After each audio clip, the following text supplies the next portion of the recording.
قل يا عبادي الذين أسرفوا على أنفسهم لا تقنطوا من رحمة الله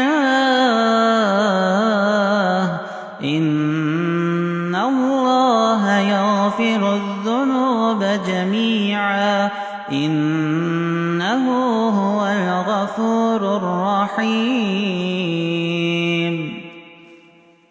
قل يا عبادي الذين أسرفوا على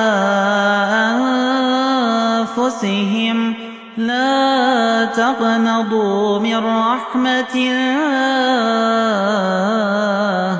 إن الله يغفر الذنوب جميعا إنه هو الغفور